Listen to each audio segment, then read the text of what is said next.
in honor of Alan Huckleberry. So the first speaker today is my colleague Penkov, and I didn't pick the title, but and he will be talking about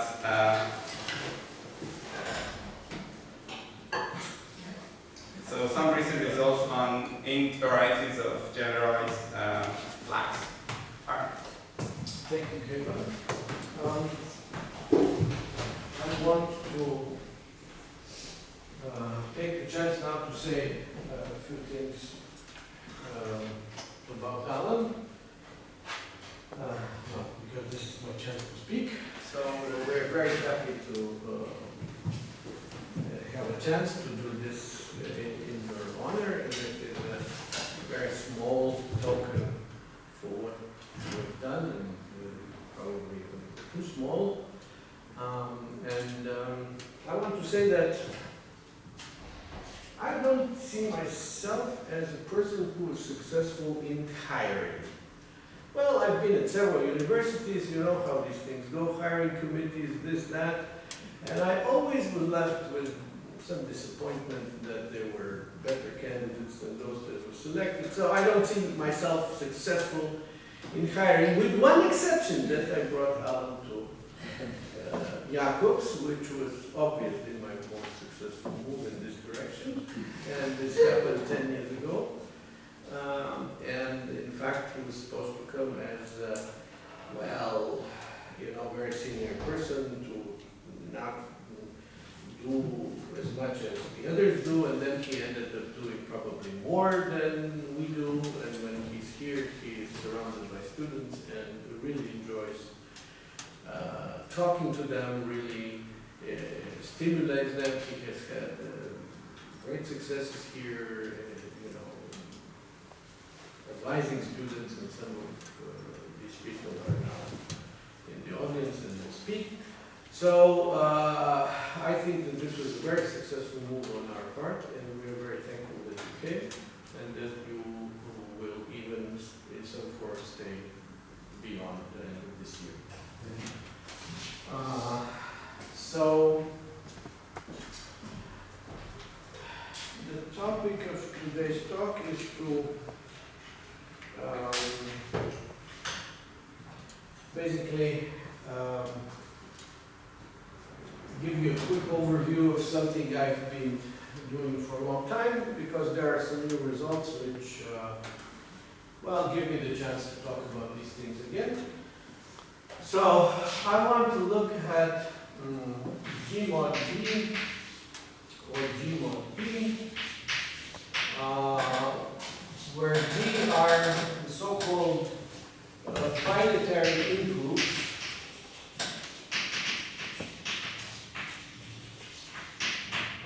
So G will be GL infinity, SL infinity, O infinity, and ST infinity, and over the complex numbers. And they are defined, these groups are defined as unions or direct limits of obvious lineups of classical groups. Well, you place, you draw some infinite matrices like this, and then you place GLN here, and then it goes into the GLN. So the whole thing is now GLN plus 1, etc. So you get GL infinity, but so I have to be careful on the diagonal. So when I have my matrices and I put GLN here, I'll extend the diagonal by ones. And then, of course, the next one comes and so forth. So my matrices will have ones on the diagonal, but other than that will be finite. And the same about the other groups. If you go to the real algebras, then these ones disappear, and the matrices become finite. Each matrix is finite, but in the group setting, you have to put the one. Okay, so these groups are of course ind-varieties, being in groups, and then they have these Morales and parabolic subgroups, which I've studied a lot, but for this talk I would just like to say that I would like to take, for instance, B to be the direct limit of Borel subgroups B, and so in general I would have my G will be the direct limit of GI, and this will be then the direct limit of BIs, of Borel subgroups in GIs. And if you haven't thought about this much, I would like to tell you that while the definition of the groups is somehow obvious, the definition of the Borels is less obvious because there might be many ways that you, once you fix the group, when you have a BI at level I, then there is many Borels that contain it, and depending on which one you choose, you will get more interesting chains which will define all of those Borels. But anyway, they're there, and some of them are preferred, so you might think that some are better than others, and I'm sure it is so, but I haven't been able so far to say that these are the good ones. There's just a few good ones and everything else should be disregarded, because there are surprises if I come to. I might mention some surprise there. And the parabolics the same way, you just line up parabolics. And it is equivalent. You may just first define the Borels, and then the parabolics will be any closed subgroup containing a Borel, or you may start lining up parabolic. Okay, so what I want to say is that these ind-varieties admit a flag realization. These ind-varieties in this abstract form have been around for more than 30 years now. Joe Wolf wrote papers about them in the 80s. But then the flag realization came a bit later, and we did it with Dimitrov. And here's where this notion comes, which I call generalized flag. Okay, and this is a notion in linear algebra, which I would like to recall for you. So these groups have a natural representation, which I would like to call V. In every case, it is obvious what it is. It is always the finitary column vectors on which those matrices are acting. So, as you know, if these groups were finite, we would have to take flags of certain length in V, and V would be finite dimensional, and then we would have the flag variety. So the point is here, what kind of chains, what kind of flags do we want to take? And after studying the issue, we have arrived to this definition. So generalized flag is a chain, let's say in V, because all I would need is that they're in V. Of course, you can do it more generally, but for me, V is enough. A chain of subset cases. Now, chain is a very general notion. A chain means that you have a set of subspaces, and each two elements of the set are included, and they choose how. I mean, what is infinite dimension? No, it's an infinite dimension. V was this natural representation. So it's the columns. So these matrices here, they kind of act on these columns, and the column is finitary. Okay, so it's a countable dimensional vector space. So you take a chain of subspaces in V, satisfying the following two conditions.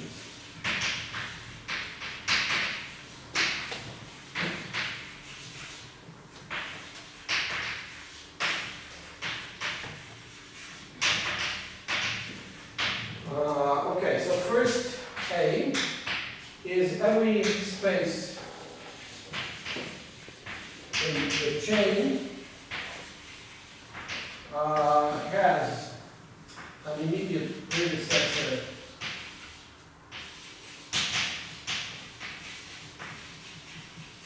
or an immediate successor. But maybe not both. V, every vector in V,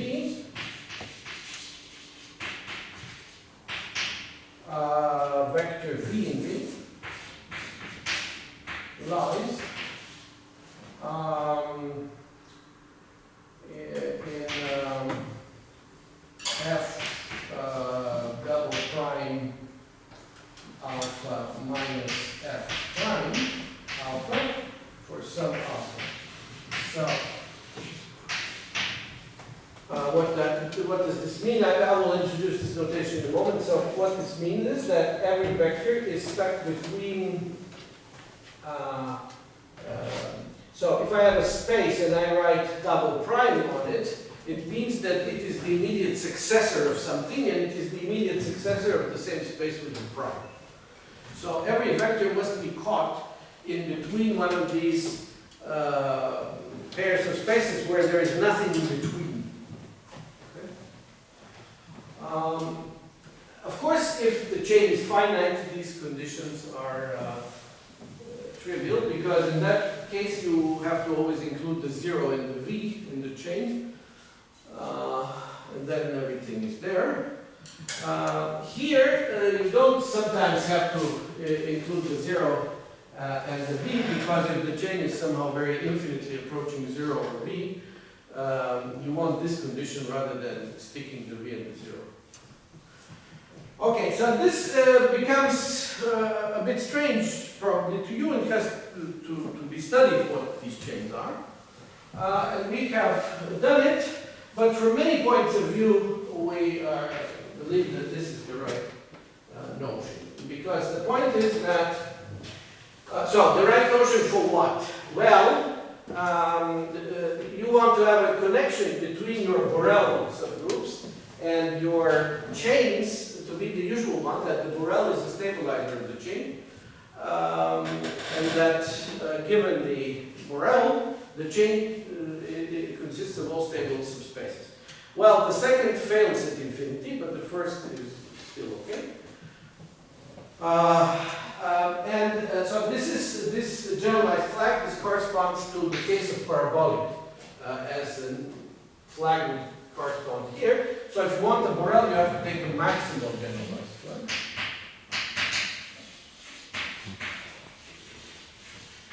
And then a maximal generalized flag will be, you can define it abstractly, but it will be in practice a generalized flag such that each gap between an immediate predecessor and immediate successor has dimension 1.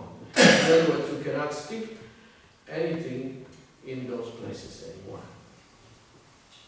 And then the claim is that there is a natural one-to-one correspondence between the Borels defined abstractly in maximal generalized flags, and that's the usual correspondence. You take a maximal generalized flag, it will stabilize, it will be a Borel, and you take a Borel, and it will stabilize a unique maximal generalized flag, not a unique maximal chain in principle. In this case, in the case I'm considering, because I defined the Borel this way, actually, and the maximal chain will be unique, but it's not going to be this, it will be much bigger in principle. And so this is the minimal information which you need to have a nice correspondence. Okay. Well, I can give you an example. You can take the basis in V, and by the way, take the basis in V and order it. So this is a countable set because V is countable dimension. It's not ordered, so you're free to order it as you wish, and you will order it as the alpha, where alpha is in Q, rational numbers. Okay?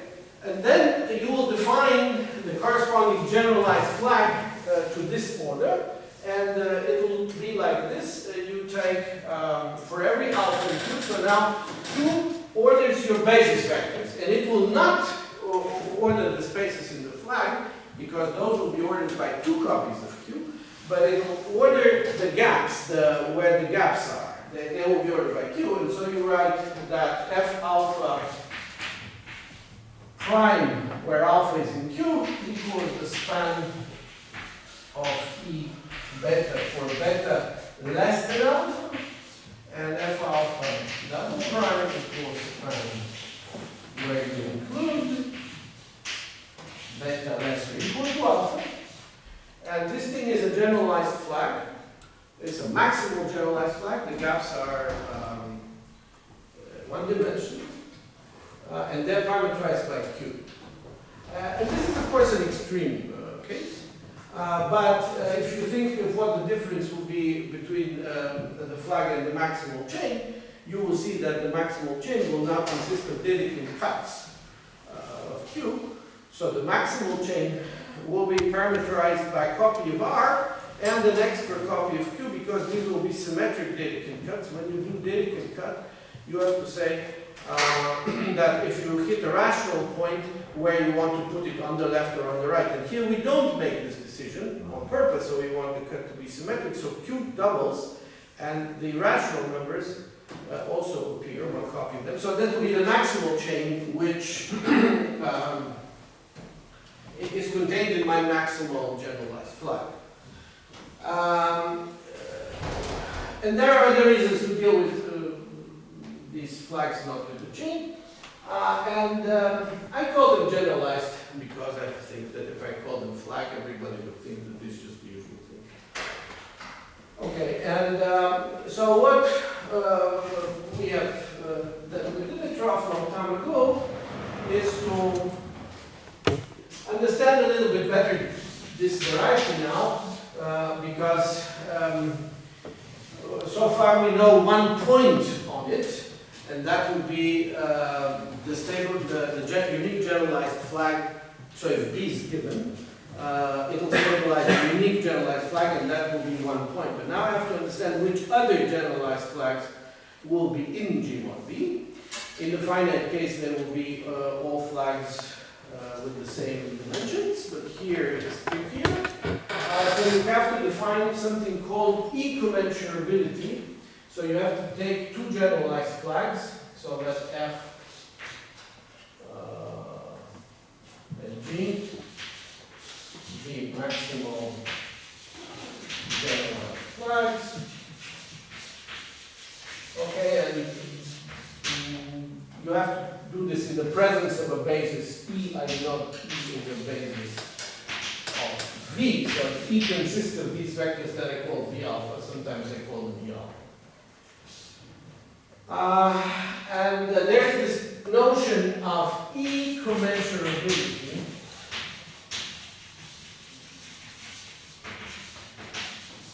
Of F and G, which I will not bother you with here due to maybe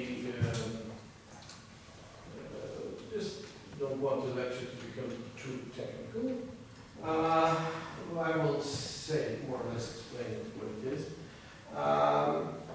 So first of all, in order to define this, it is good to assume first that the first flag F, all its spaces are actually spanned by elements of the basis. So we call this compatible with the given basis. Once you have F compatible with E, you will, the other G will be e-commensurable. First of all, it will be commensurable, which means that the other flag G is contained in F plus some finite dimensional space, and conversely, finite dimensional subspace U. Conversely, so G is in F plus U, F is in G plus U, and the dimensions of all spaces in F and in G intersected with U are the same. Okay, so it is simultaneous commensurability for all spaces of the flag, but that's not enough, because you would want also, in addition to that, you need to require that the new flag G is spanned by elements of a basis E, E prime, which differs finitely from E. So this is sort of a mouthful. And that's why it's called E-commensurable. And once you have that, you take the set just of these things, and they do form the in-variety G mod B, which you are, of course, imagining as Gn mod Bn lying in Gn plus 1 mod B plus 1. Okay, so this now consists of the whole E-commensurable generalized class. And using the basis E, so you know now that, because this is simply the union of Gn mod Bn because of this definition, so you are trying to find these Gn mod Bn's in terms of the flags, and for this you need the basis E, and you're starting with, so you take your flag F, which is this fixed point, which corresponds to the row B. So let me say that F, let's say Fb is, so B is the stabilizer there.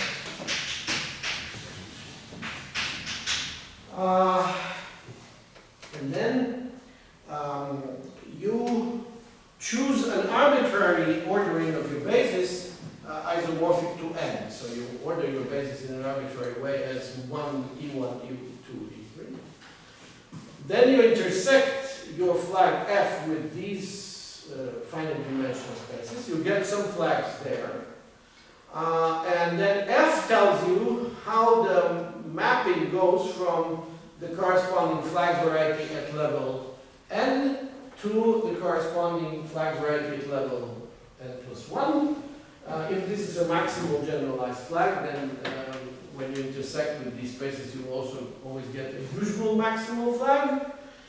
And then you have an interesting map from that usual maximal flag of length n in Cn to n plus 1 and Cn plus 1. And that would be that basically you have one extra vector, and F, the global thing, will tell you where you insert it, how do you grow your flag, because you may put it just at the very end, you may put it somewhere in the middle. This is how this thing works, and then you prove that all these definitions are equivalent, and okay. So these are results which are quite old, and the point is what my point in this lecture is, what have we done recently about this, and have we done anything? Right now, this last year, I completed 2 projects which I think are worth mentioning. One is that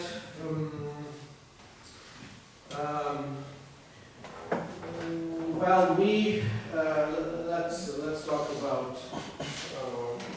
about first this project with Tikhomiro. So this is a paper which was posted recently on the archive. So it is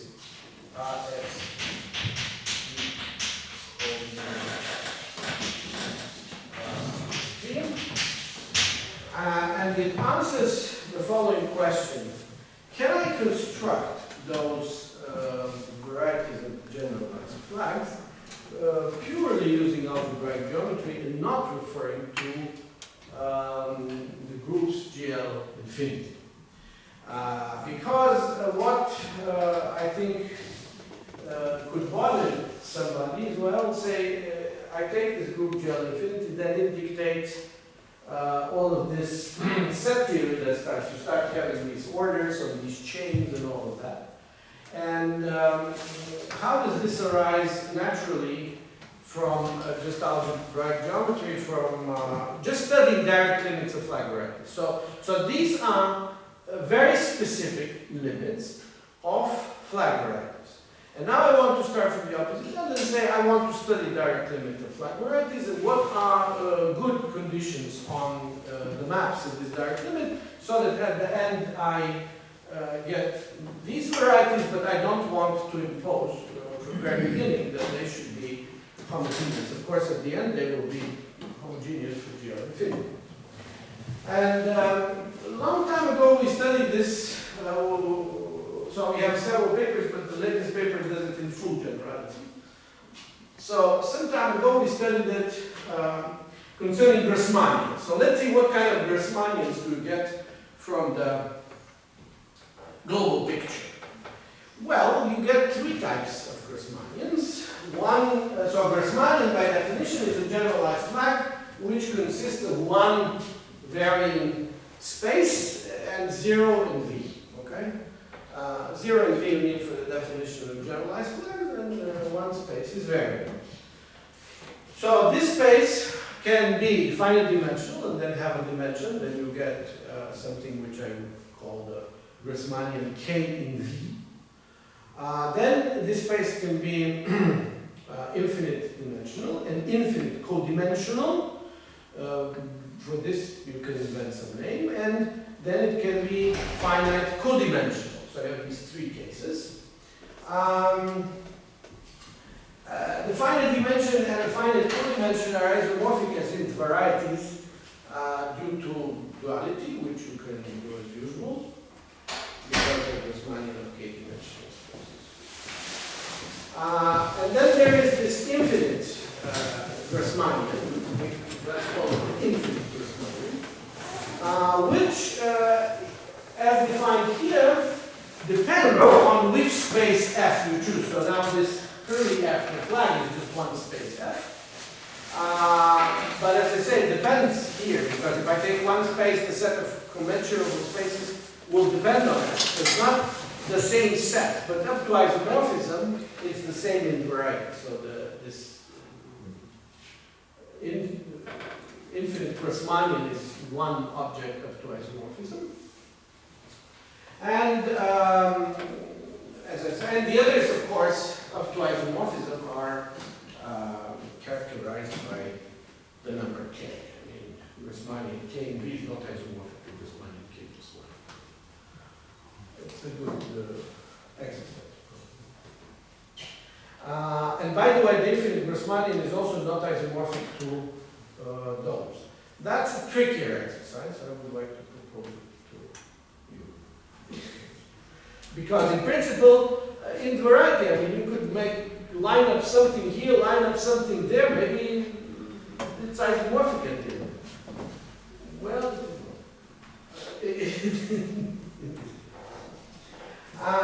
so if we just try to illustrate on the case of the Grassmannian what our result with Kumiro says, is we want to study now embeddings of usual Grassmannian, so we want to look at change like this, K1, V1, and K2, V2, etc. So that the direct limit we know for sure is isomorphic to a Grassmannian. Could be finite, could be infinite, finite dimension, infinite to finite codimension. And the key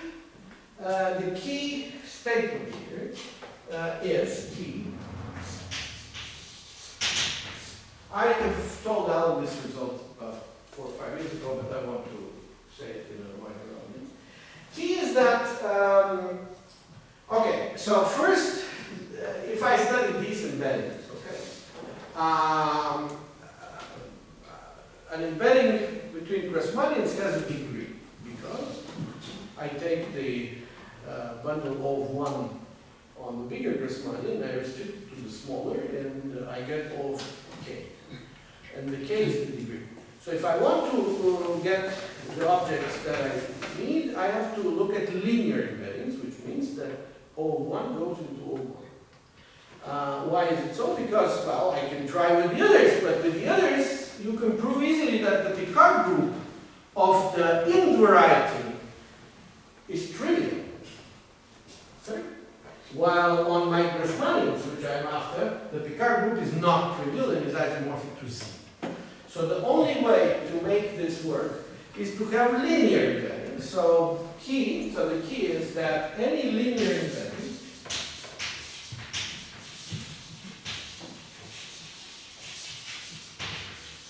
which does not factor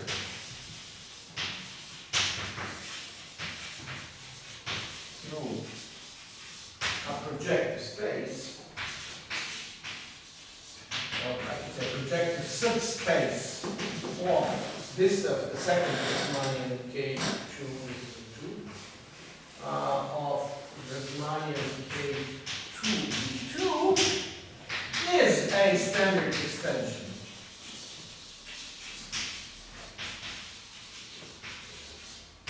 And I have to define this notion. So this says that any linear embedding either factors through some. The image lies already in a projective subspace of the larger Grassmannian. For instance, you can do Blöcher. You can first embed your Grassmannian to the Blöcher embedding in a projective space. Then you can take this projective space, put it in some larger Grassmannian.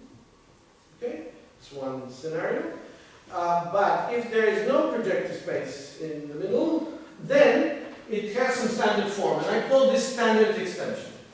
And the standard extension is the following thing. There is an isomorphism. So option 1, standard 1,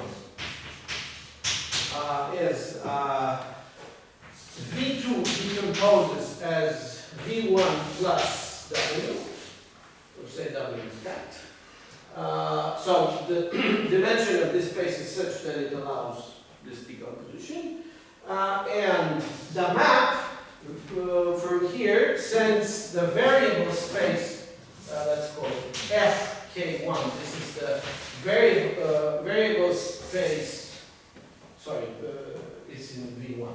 So FK1 is the variable space in V1, and it goes to V2 by adding so FK1 plus W, where W is a fixed subspace in W.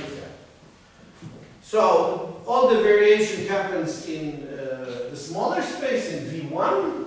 In the rest, you fixed something and you add it. This is one option, and the other option is standard 2 is standard 1 composed with duality.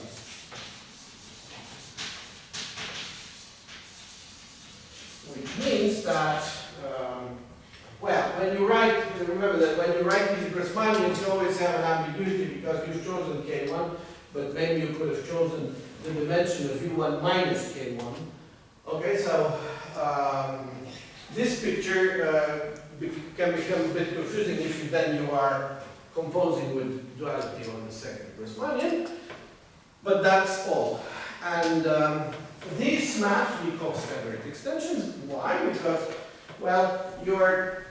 it's completely standard what you do, and something varying you're extending by a fixed space, you go into the larger Grassmannian. And our theorem says this, that this is the theorem about linear embeddings. In the recent paper, we have extended. But let me first finish about Grassmannian. So that's the key thing. But how do we now understand which limits of Grassmannians are isomorphic to what kind of the three types of infinite Grassmannians? Well, first of all, you check whether, so you're given now a chain, and now you check whether infinitely many morphisms factor to a projective space. If they do, you take those projective spaces instead of what you have, and those projective spaces will sit in each other nicely because the map is linear. Remember that O1 has to go in O1. And then you'll get the projective space, infinite projective space. So if you have a notion of maximal parabolic. Yeah, it's obvious. You have a notion of So are parabolic. you proving then, are you getting the G mod P for all maximal parabolics this way? Or Yes, of course. is that the truth? But they're smart. Yeah. I want to understand through which embeddings. Yeah, I understand that. So you're I saying- don't want to be speaking about parabolics, that's what I'm saying. I just want to study how Grassmannians embed, Yeah, and then I tell you, oh, and at the end, look, this thing is homogeneous with respect to GL infinity and is G mod P for a maximal parabolic. Okay, so yeah. But the motive, you're starting from the other people. Well, because I can construct it to the parabolic, but I want to know. I understand, yeah. Yeah. Okay, so and now you see that any such chain, its image will be not image, its direct limit will be isomorphic to one of those Grassmannians. Because, okay, if there's infinitely many projective spaces, you just got the infinite projective space. That's a Grassmannian.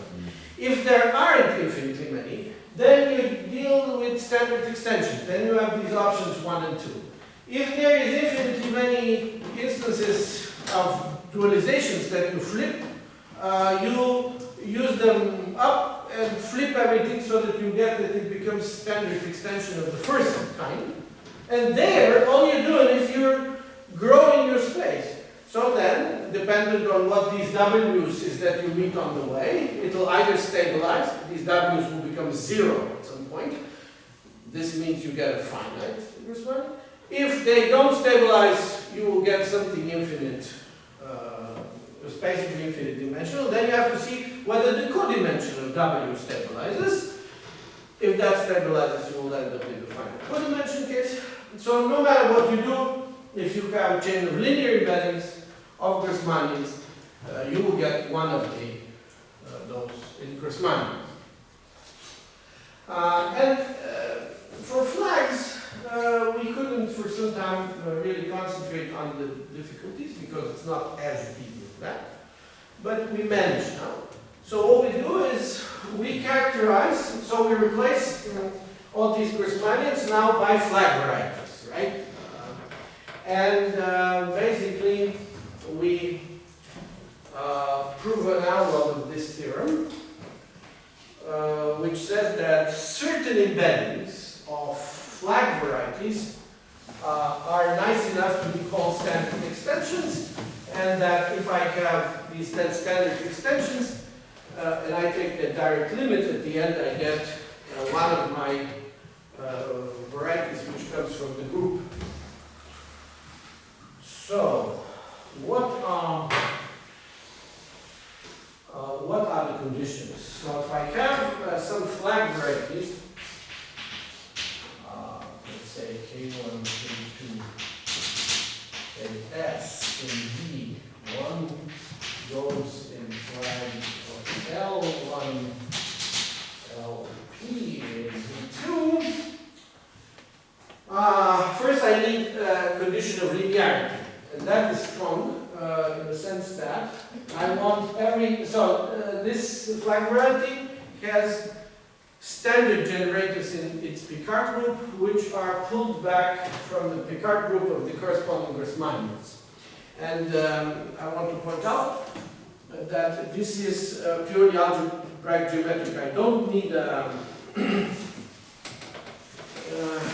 you can prove it. I mean, the point is that the automorphism group of this flag variety is basically your group, so you have its thinking diagram and you know which elements of the Picard are the generators. Okay, so this is purely geometric, doesn't rely on it. And so you have the standard generators, and the condition of linearity is that the standard generator from here goes to a standard generator from here or to 0, because this flag can be longer, so there's no chance. So standard generators go to standard or 0. Now, since this is an embedding, this means that you can't have fewer standard generators here than here, because if they go to standard generators and you're lacking, and the standard generators of the previous one are not covered, you're not going to get an embedding. So this means that the lengths of the flags are growing or staying stable, but they're not decreasing. So this is linearity.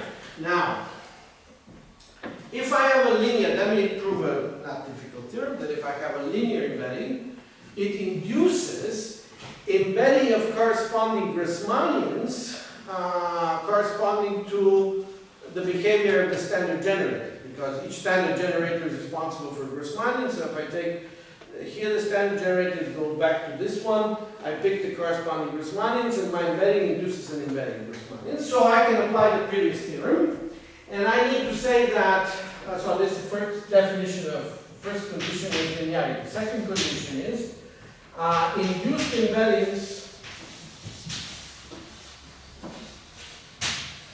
on Grassmannians do not factor through projective spaces. That's algebraic geometry, it has no group theory, projective subspaces, so that I can ensure that these, by the previous term, the induced embeddings are of the form I wanted. And the third condition is that the embedding doesn't factor through some direct product made out of its parts. Because now I have a longer Grassmannian, and in principle, see, I could have, this thing is embedded in a product of Grassmannians, or in a product of two flag varieties if I split the flag somehow. And then I don't want it to first go there and the whole thing to go in. So it should not factor through direct products of its parts. That's the third condition. So I didn't have that in Grassmannian. So embedding does not factor through direct products, right? Okay. And if all three conditions are satisfied, I claim that embedding is a standard extension. Now, what is this notion of? Okay, but what's the time? You have 10 minutes. Right. So, embedding is a standard extension. Now, the notion, of course, of standard extension here also has to be modified, because we're dealing with flag. But it's basically the same. You have to split the larger space. So, okay, this is erased, so let me write here. So now V2 is going to be V1 plus some W with that. But here, you will choose a flag, not a space, which will be fixed. And you will add it somehow to your flag, but in any possible way, because the varying flag may have, for instance, length 5. And you may choose in this thing something length 2, which means that from some point on in the varying flag, you will start adding the lower space, and then from some point next, you will start adding the bigger space. So you can blend these varying flags with any flag in the fixed flag. Okay, so some sort of addition of flags is not very difficult. But the key thing is that to a varying thing, you're adding a dead thing, which is just sitting there in the complement. Okay. And then standard extension is this, or this thing combined with duality. And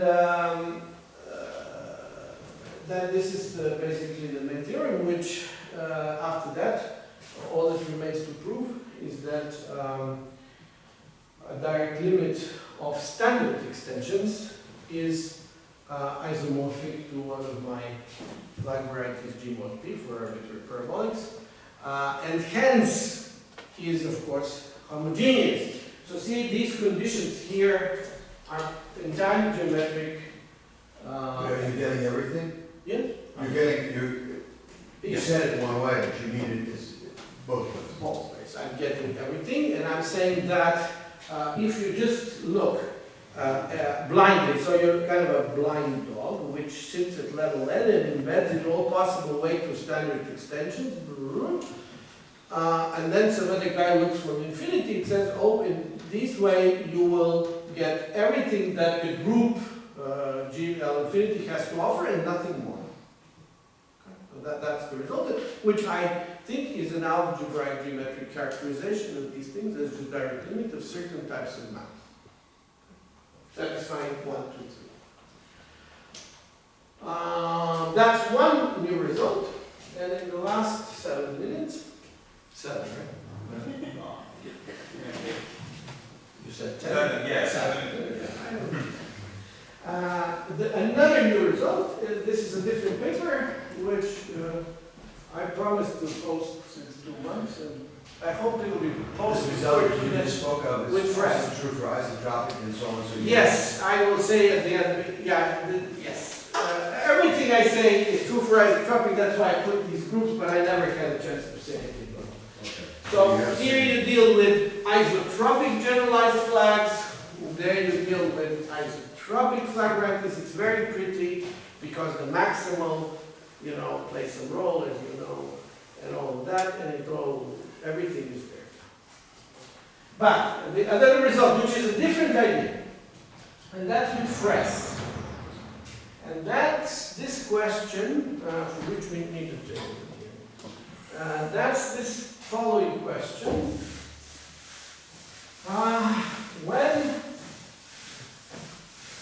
This is a finite dimensional question, which I was surprised that it has been solved quite recently, and the classics haven't really done it. But apparently, it's not so easy again. The question is this: you take a product of flag varieties. When does the group G act with finitely many orbits on these multiple flag varieties? Okay? And I want to do this for infinite. So this is G is an algebraic group. Okay? And you take some G mod P1 cross G mod P2.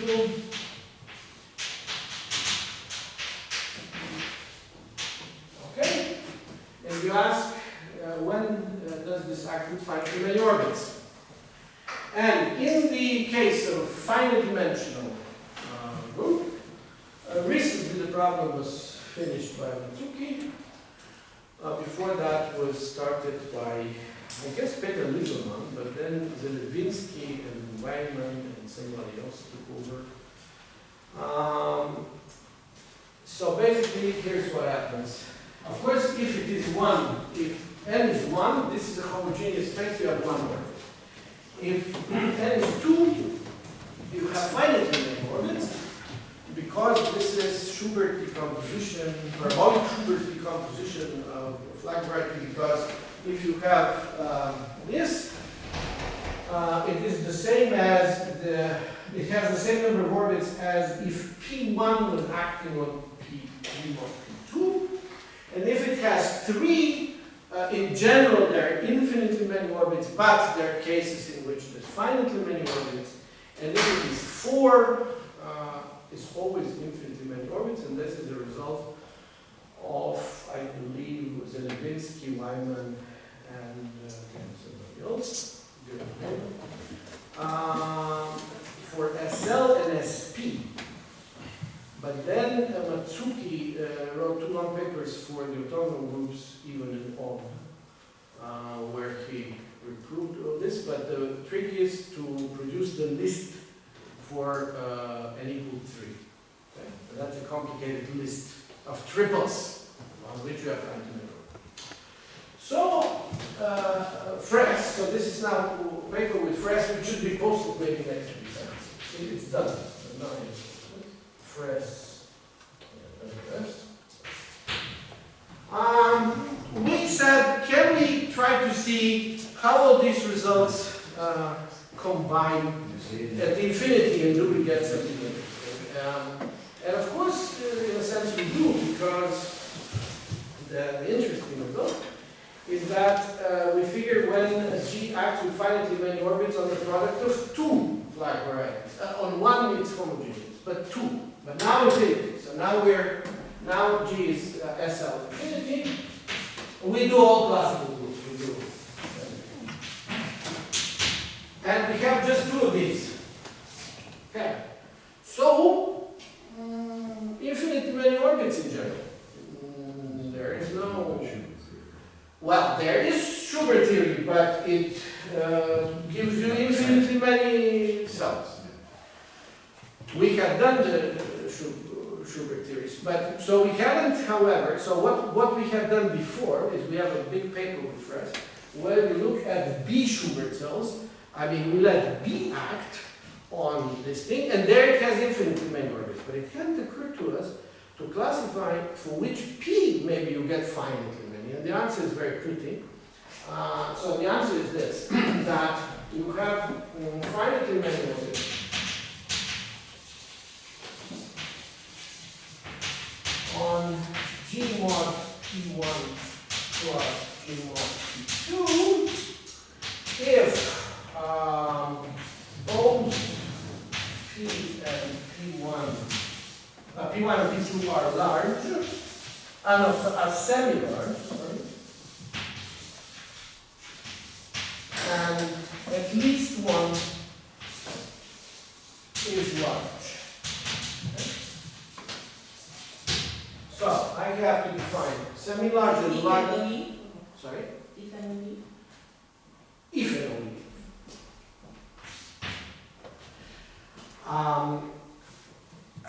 What is large? What is semi-large? Well, semi-large is that the generalized flag corresponding to P is finite. Large is only one of the gaps is infinite.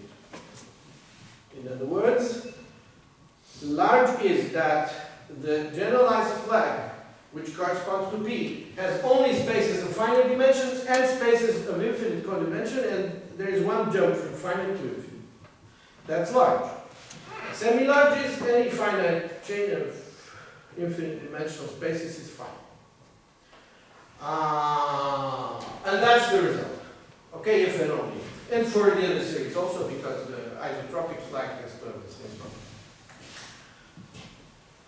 And then, okay, so n equal 2, new case, then what do we do with 3 and 4?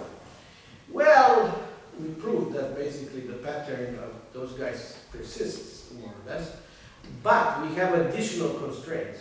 So we have to make sure now that if we have a product of 3 flag varieties, on each 2, the group already acts with finitely many orbits. So we don't consider the rest. So if we take those, we are able to produce an infinite table, which basically tells us which of the other guys' cases stabilize under the additional condition. Because we studied their table stable for n, but we have our additional constraints coming on the pairs, and then we get the table, which you will see. Okay, well, for 3. And for 4, we prove that everything is cool, as in the finite case, so no orbits have to glue. In principle, for 4, at the finite levels, you could have had something infinite many, but then what if the big group somehow glued them? No. For 4 products of 4 and higher, it's always infinite. For 3, we have the table, and for 2, we have the answer in this very next form. And we're done with everything. Thank you very much. You'll see the table. But let's see the table. So that I convince you that we did some work, because this you might say, large semi. Oh, a nice comment is that these notions of large and semi-large have also appeared in our work with Alexei on primitive ideals. And we get them also from there. So now we're trying to, get the more global picture. Primitive ideals you're not doing any of this, but somehow these large and semi-large appear very crucially there too. And they appear in this also very crucially. And now you see the table.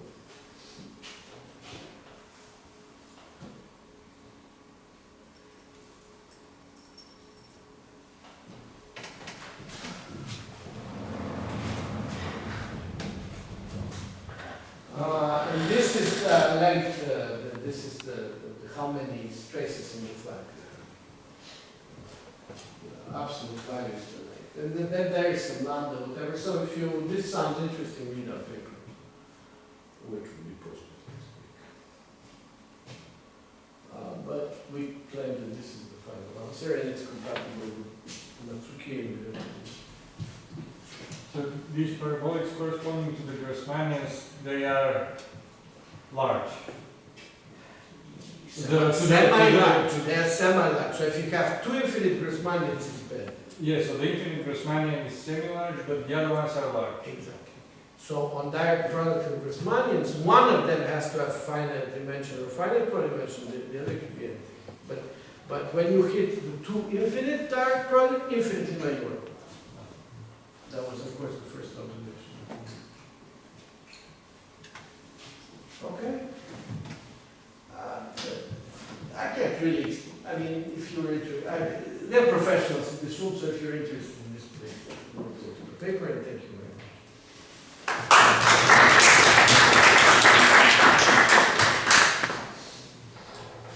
Okay, any further questions?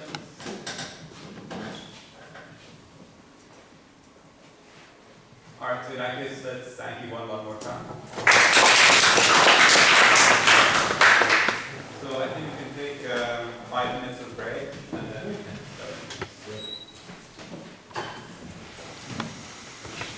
start.